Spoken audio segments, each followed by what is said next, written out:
Hello dear aspirants, welcome to the Arunachal Times news analysis. तो आज हम लोग 5 फरवरी के एनालिसिस डिस्कस करेंगे और इसके साथ ही हमने एक इनिशिएटिव ऐड किया है कि एनालिसिस में आपका 2 क्वेश्चंस अरुणाचल जीके के भी मैं आपका डेली डिस्कस कराऊंगा। ठीक है, एक क्वेश्चन एनालिसिस के पहले, एक उसके बाद में, और उसके जो आंसर होंगे वो इस पीडीएफ के साथ आपको हमारे टेलीग्राम चैनल पे मिल जाएंगे। ठीक है, तो let's start with the question. Question है NEFA north east frontier agency was created in the year.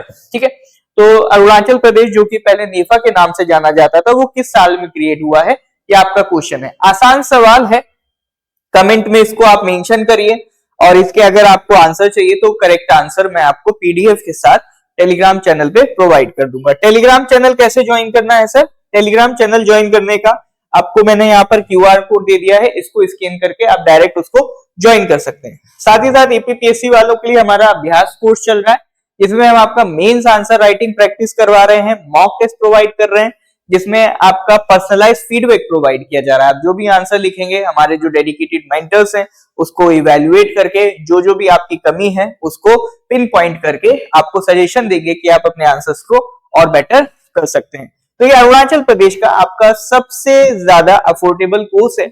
Online का प्राइस मात्र 3000 में है और आपका ऑफलाइन में आप इसको ज्वाइन कर सकते हैं इन 5000 रुपीज। ठीक है, तो चलिए स्टार्ट करते हैं आज की न्यूज। पहली न्यूज है सर आपका जो अपने women and child development minister हैं आपका दसांगलू पुल जी, वो आपका विजिट किए हैं अभी अंजो। अंजो क्या है सर? अरुणाचल का ईस्टर्न मोस्ट डिस्ट्रिक्ट। तो वहां पर इंफ्रास्ट्रक्चर को लेके उन्होंने चेक किया कि कैसा काम चल रहा है। ठीक है, under the vibrant village programme. ठीक है, तो वाइब्रेंट विलेज प्रोग्राम एक भारत सरकार की स्कीम है, उसका इनिशिएटिव है। तो उसमें एक बार बात कर लेते हैं कि क्या है सर वाइब्रेंट विलेज प्रोग्राम। ठीक है, तो सबसे पहले तो ये सेंट्रली स्पॉन्सर्ड स्कीम है। सेंट्रली स्पॉन्सर्ड स्कीम मतलब इसमें कुछ हिस्सा सेंट्रल गवर्नमेंट खर्च करेगी, कुछ स्टेट करेगा। जनरली 60% सेंट्रल गवर्नमेंट करती है, 40% स्टेट गवर्नमेंट। बट जो स्पेशल कैटेगरी स्टेटस वाले स्टेट्स होते हैं या आपका हिली एरिया स्टेट्स होते हैं, वहां पर 90% सेंट्रल गवर्नमेंट, 10% स्टेट गवर्नमेंट का रहता है। ठीक है, तो इसका मेन पर्पस क्या है? बॉर्डर वाले जो नदर्न बॉर्डर वाले जो एरियाज हैं उनको डेवलप करना है to improve quality of life. ठीक है, तो कौन कौन से एरिया के बॉर्डर इसमें कवर है? हिमाचल प्रदेश, उत्तराखंड, अरुणाचल प्रदेश, सिक्किम और लद्दाख। ठीक है, 2963 विलेजेस इसमें कवर है। तो ये बहुत इंपॉर्टेंट पॉइंट है, याद रखेंगे। वाइब्रेंट विलेज प्रोग्राम में कौन कौन से स्टेट के बॉर्डर्स जुड़े हैं और फेज 1 में कितने विलेजेस इसमें काउंट होते हैं। देखिए, बॉर्डर एरिया को डेवलप करने के लिए हमारे पास वैसे तो बॉर्डर रोड ऑर्गेनाइजेशन भी है, बीआरओ भी उसके लिए काम करता है, बट ये जो वाइब्रेंट विलेज प्रोग्राम है ये उससे थोड़ा सा डिफरेंट है। ठीक है, इनका जो डिस्ट्रिक्ट एडमिनिस्ट्रेशन होगा वो वहां का एक एक्शन प्लान डेवलप करेगा ग्राम पंचायत के साथ मिलके। जो बॉर्डर रोड ऑर्गेनाइजेशन है वो प्रॉपर सेंट्रल गवर्नमेंट के अंडर काम करते हैं। ठीक है, तो लेकिन ये जो आपका इसका एडमिनिस्ट्रेशन होगा ये ग्राम पंचायत के साथ मिलके काम करेगा। ठीक है, तो that is all about this news. Next news की तरफ आगे बढ़ते हैं सर।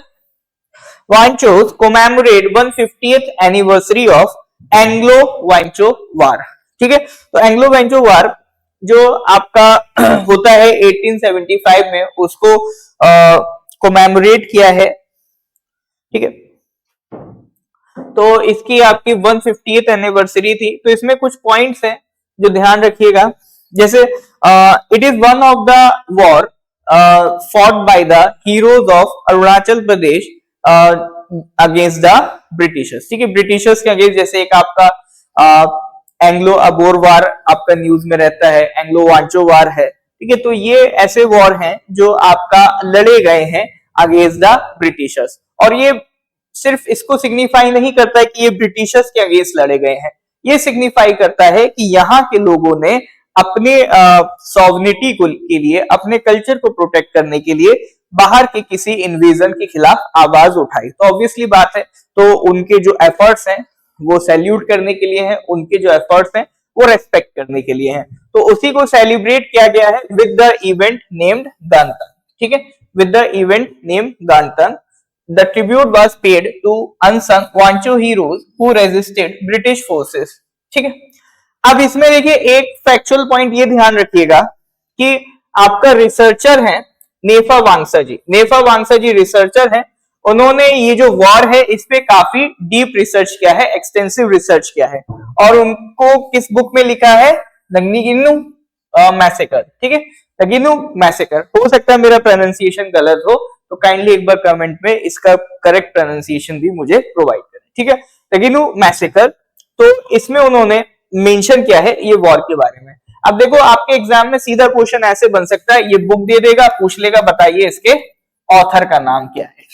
ठीक है, ये बुक दे देगा और आपसे पूछ लेगा इसके ऑथर का नाम क्या है। तो आप क्या होंगे, सारे ऑथर्स के नाम रखने लग जाएंगे कि भाई अरुणाचल जीके में पूछा है, लेकिन यही ऑथर क्यों पूछेगा वो, क्यों, क्योंकि ये करंट अफेयर्स में है।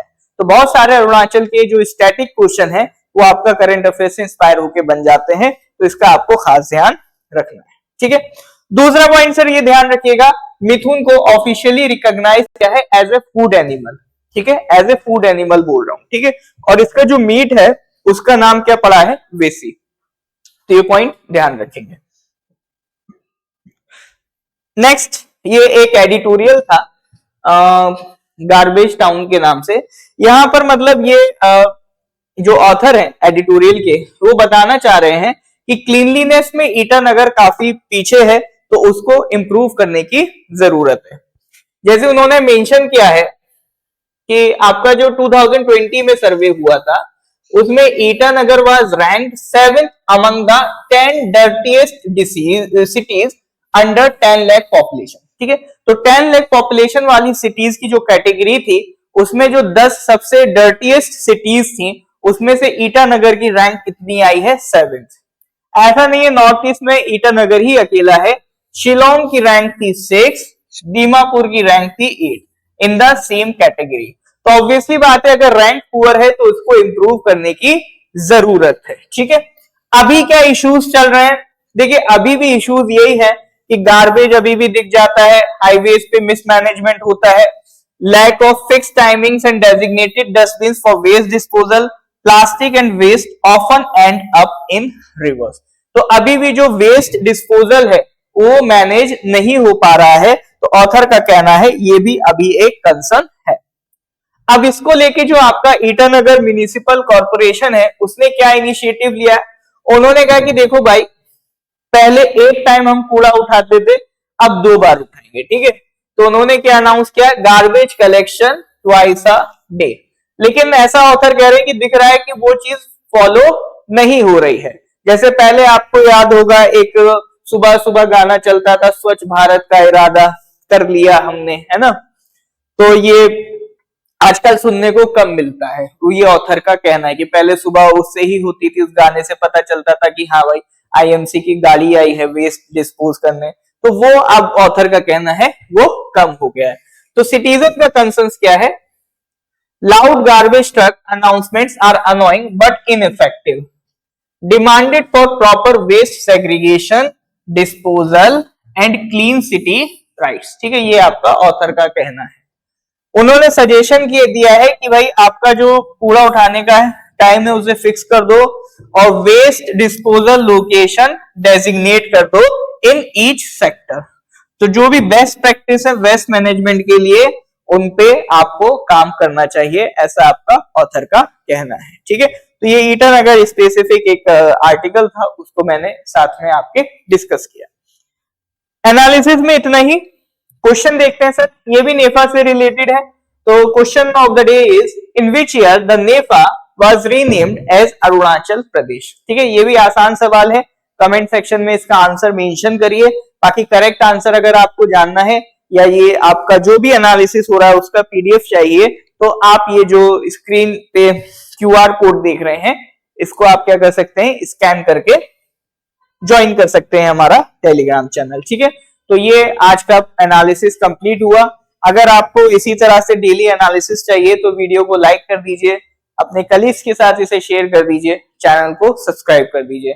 मिलते हैं अगली वीडियो में, till then goodbye, have a nice day.